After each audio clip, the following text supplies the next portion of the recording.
दोस्तों, कांग्रेस पार्टी पिछले 48 घंटों में वेनेजुएला में संयुक्त राज्य अमेरिका द्वारा की गई एकतरफा सैन्य कार्रवाई पर गंभीर चिंता व्यक्त करती है। ये कार्रवाई संयुक्त राष्ट्र चार्टर तथा अंतर्राष्ट्रीय कानूनों में निहित स्थापित सिद्धांतों और विभिन्न अंतर्राष्ट्रीय संधियों की भावना के विपरीत है। द्वितीय विश्व युद्ध के बाद जिस नियम आधारित वैश्विक व्यवस्था का निर्माण हुआ, उसकी नींव राष्ट्रीय संप्रभुता, शांति और सह अस्तित्व के सम्मान पर टिकी रहती है। संयुक्त राष्ट्र की स्पष्ट स्वीकार के बिना इस मूल सिद्धांतों को दरकिनार कर दी गई किसी भी प्रकार की हिंसक कार्रवाई न केवल शासन और कूटनीति के स्थापित नियमों को कमजोर करती है, बल्कि वैश्विक स्थिरता के लिए भी गंभीर खतरा उत्पन्न करती है। कांग्रेस का मानना है कि वेनेजुएला के भविष्य का निर्णय वेनेजुएला की जनता की इच्छा के अनुरूप होना चाहिए। साथ ही प्रकृति संसाधनों पर स्थायी संप्रभुता के सिद्धांत के तहत यह सुनिश्चित किया जाना चाहिए कि वेनेजुएला के संसाधनों का उपयोग उसके नागरिकों के कल्याण, विकास और समृद्धि के लिए ही किया जाए। साथ ही कांग्रेस ने यह भी स्पष्ट किया कि वेनेजुएला के जिन प्राकृतिक संसाधनों, खासतौर पर तेल पर अमेरिका की नजर है, जिनके लिए यह पूरा घटनाक्रम हुआ, उनका इस्तेमाल केवल और केवल वेनेजुएला की जनता के हित और कल्याण के लिए किया जाना चाहिए। अब जरा भारत सरकार के आधिकारिक बयान पर नजर डालिए। भारत सरकार की ओर से जो स्टेटमेंट जारी किया गया है, उसका शीर्षक है रिसेंट डेवलपमेंट्स इन वेनेजुएला। इस पूरे बयान में कहीं भी अमेरिका का नाम तक नहीं लिया गया है। ट्रंप का जिक्र तो दूर की बात है, पूरे बयान का फोकस केवल इतना ही है कि वेनेजुएला में रह रहे भारतीय नागरिक भारतीय दूतावास के संपर्क में बने रहें और किसी भी आपात स्थिति में सहायता लें। इसी बात को लेकर भारत सरकार की व्यापक आलोचना हुई। जानकारों का कहना था कि भारत सरकार ने अमेरिका की भूमिका पर चुप्पी साधकर एक दीर्घकालिक रणनीति नुकसान किया है। लेकिन दोस्तों, यहां पर एक बात साफ कर देना जरूरी है। मैं उस तरह का पत्रकारिता नहीं करता जिसमें यह कहा जाए कि प्रधानमंत्री मोदी को ट्रंप को खुलकर लताड़ देना चाहिए था, या ये सवाल उछाला जाए कि मोदी में हिम्मत है या नहीं। ऐसी बातें सतही होती है, असली मुद्दा कहीं और है। हकीकत यह है कि इस समय भारत बेहद नाजुक कूटनीतिक स्थिति में खड़ा है। अमेरिका पहले ही भारत पर 50% तक टैरिफ लगा चुका है, जिसका सीधा असर हमारे निर्यात और कई उद्योग पर पड़ा है। अमेरिका के प्रतिबंधों के चलते भारत ने रूस से तेल खरीद भी कम की है, ये कोई छुपी हुई बात नहीं है। इसके बावजूद अमेरिकी राष्ट्रपति ट्रंप ने जिस तरह से सार्वजनिक रूप से भारत और प्रधानमंत्री मोदी को लेकर अपमानजनक बयान दिया है, वो सबके सामने है।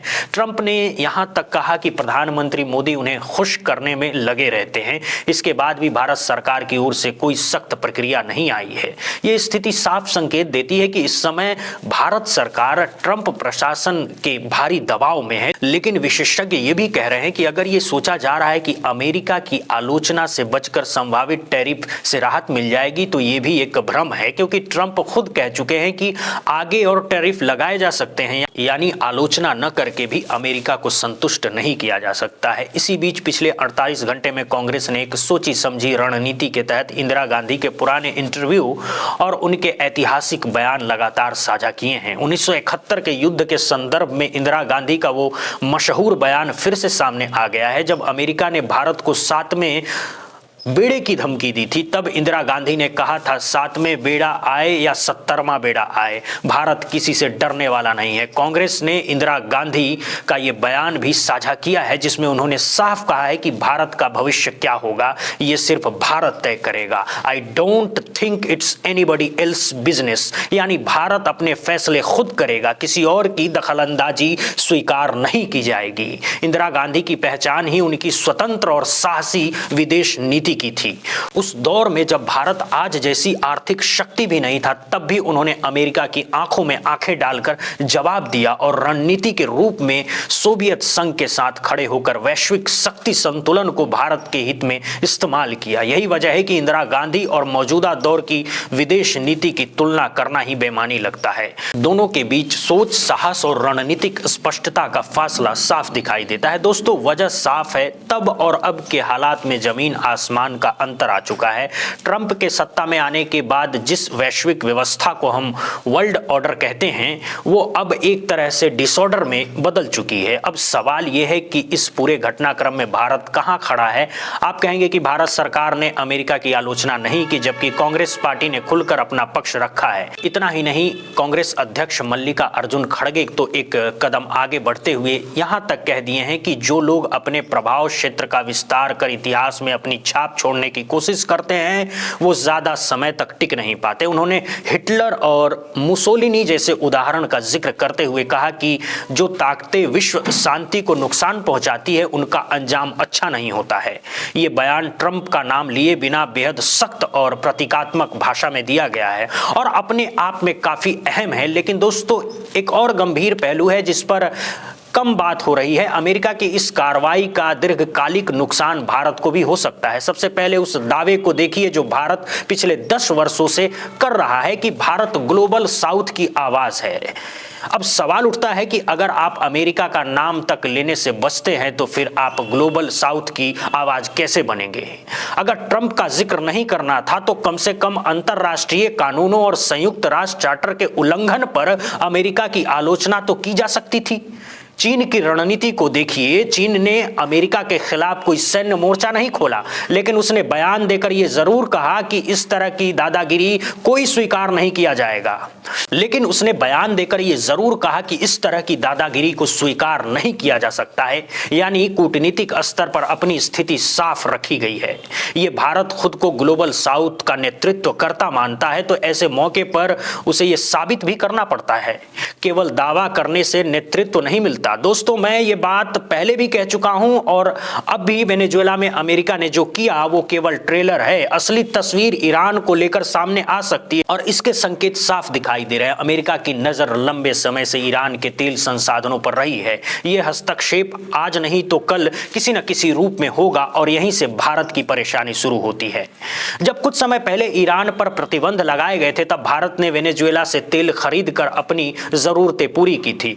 अब अगर भविष्य में भारत को वेनेजुएला से तेल लेना होगा तो वो भी अमेरिकी नियंत्रण और शर्तों के तहत करना पड़ेगा। उधर भारत अमेरिका ट्रेड डील अभी तक तय नहीं हुई है, बातचीत चल रही है। अब जरा आगे की तस्वीर सोचिए, अगर कल को अमेरिका ईरान के खिलाफ भी किसी तरह की सैन्य कार्रवाई करता है, चाहे सीधे या इजराइल के जरिए, तो भारत के लिए विकल्प और सीमित हो जाएगा। उस स्थिति में तेल आयात के स्रोत और भी कम हो जाएंगे, जबकि भारत दुनिया के सबसे बड़े तेल आयातकों में से एक है। चीन के साथ साथ भारत की ऊर्जा सुरक्षा पूरी तरह बाहरी स्रोतों पर निर्भर है। रूस से तेल खरीदने के रास्ते पहले ही दबाव के जरिए सीमित कर दिए गए हैं। अब वेनेजुएला पर भी प्रभाव बढ़ाया जा रहा है। अगला निशाना ईरान हो सकता है और इतिहास गवाह है कि इस तरह की विस्तारवादी सोच कभी भी एक जगह रुकती नहीं है। आज वेनेजुएला, कल ईरान और परसों ग्रीनलैंड जैसे क्षेत्रों तक ये सोच पहुंचती है। यही वो बड़ा सवाल है जिस पर भारत को आज नहीं तो कल बहुत स्पष्ट और साहसिक रणनीति बनानी ही पड़ेगी। ग्रीनलैंड को लेकर तो ट्रंप खुलेआम बयान दे ही रहे हैं। यूरोप क्या करेगा, ये यूरोप की चिंता है, लेकिन भारत क्या करेगा, ये सवाल भारत को खुद से पूछना पड़ेगा। देखिए, भारत की बात कोई सुने या ना सुने, लेकिन लगभग 75 से 78 सालों का हमारा इतिहास रहा है कि हमने हमेशा सिद्धांतों की बात की है। हमने दुनिया को यह बताया है कि क्या सही है और क्या गलत है। कम से कम आप सिद्धांतों के आधार पर तो अपनी बात रख सकते थे, लेकिन इस पूरे मामले में भारत सरकार ने वो भी नहीं किया। आज की स्थिति यह है कि दुनिया की बड़ी ताकतें या कह लीजिए कि बाहुबली देश अपने हिसाब से नियम बना रहे हैं और अपने फायदे के मुताबिक कदम उठा रहे हैं। इस माहौल में तो शायद रूस के राष्ट्रपति पुतिन भी सोच रहे होंगे कि यूक्रेन में उन्होंने बहुत छोटी कार्रवाई कर दी थी। सोचिए, किसी देश के राष्ट्रपति और उनकी पत्नी को सीधे उठाकर ले जाना, क्या आपने ऐसा पहले कभी सुना था? ट्रंप ने यह कर दिखाया है। रूस ने यूक्रेन में किया। अब आपको क्या लगता है कि चीन चुपचाप बैठा रहेगा? चीन की नजर ताइवान पर है और यह कोई नई बात नहीं है। शुरू से ही ताइवान चीन के एजेंडे में रहा है और अगर ताइवान पर चीन का किसी भी तरह का नियंत्रण होता है तो यह भारत के लिए एक बहुत बड़ा रणनीतिक खतरा बन जाएगा। देखिए, रेयर अर्थ मिनरल पर पहले से ही चीन का वैश्विक दबदबा है।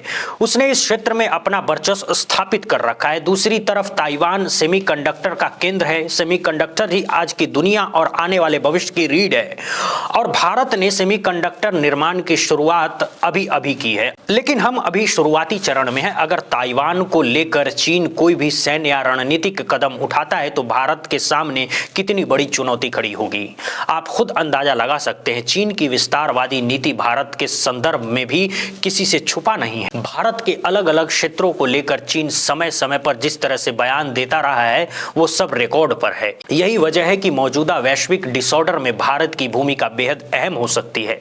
आखिर भारत खुद को दक्षिण एशिया की आवाज और विश्व गुरु कहता है। ऐसे समय में भारत से एक नैतिक और सिद्धांतिक आधारित नेतृत्व की उम्मीद की जाती है। कुल मिलाकर दोस्तों, आने वाला वैश्विक परिदृश्य भारत के लिए आसान नहीं होने वाला है। अंतरराष्ट्रीय हालात को देखते हुए कोई बहुत स्वर्णिम भविष्य अपने आप नहीं दिख रहा है। ऐसे में भारत किस तरफ झुकेगा, किससे दूरी बनाएगा और खुद को किस स्थान पर खड़ा करेगा, ये सवाल अब और टाले नहीं जा सकते। आप देखिए हाल के घटनाक्रम। प्रधानमंत्री शंघाई सहयोग संगठन की बैठक में चीन गए, उसके बाद पुतिन भारत आए। उधर अमेरिका ने पूरी दुनिया पर मनमाने ढंग से टैरिफ थोप दिए। ये सीधा सीधा वैश्विक व्यापार नियमों का उल्लंघन है। लेकिन अमेरिका ये कह पा रहा है क्योंकि उसके पास वैश्विक व्यापार को नियंत्रित करने की ताकत है और उसने ये ताकत दिखा भी दी है। इसी बीच भारत, चीन और रूस ने ये संकेत देने की कोशिश की कि ब्रिक्स को फिर से मजबूत किया जा सकता है। लेकिन ऐसे समय में अमेरिका द्वारा वेनेजुएला में की गई कार्रवाई को सिर्फ एक देश के खिलाफ कदम मानकर नहीं देखना चाहिए। ये एक तरह से उन सभी देशों के लिए संदेश है जो डॉलर आधारित व्यवस्था को चुनौती देने की हिम्मत करते हैं, चाहे वो सीधे हों या परोक्ष रूप से हों। अब सवाल आपसे है दोस्तों, अगर कांग्रेस पार्टी वेनेजुएला जैसे संवेदनशील अंतर्राष्ट्रीय मुद्दे पर आधिकारिक और सैद्धांतिक आधारित बयान दे सकती है, तो क्या भारत सरकार का इतना सतर्क और दबा दबा रुख वाकई कोई लाभ दिला पाएगा? क्या इससे अमेरिका से हमें कोई अतिरिक्त रियायत मिलने वाली है? अपनी राय कमेंट बॉक्स में जरूर लिखिएगा। वीडियो को ज्यादा से ज्यादा शेयर कीजिएगा। चैनल को लाइक और सब्सक्राइब जरूर करिएगा। बहुत बहुत धन्यवाद दोस्तों, बहुत बहुत शुक्रिया।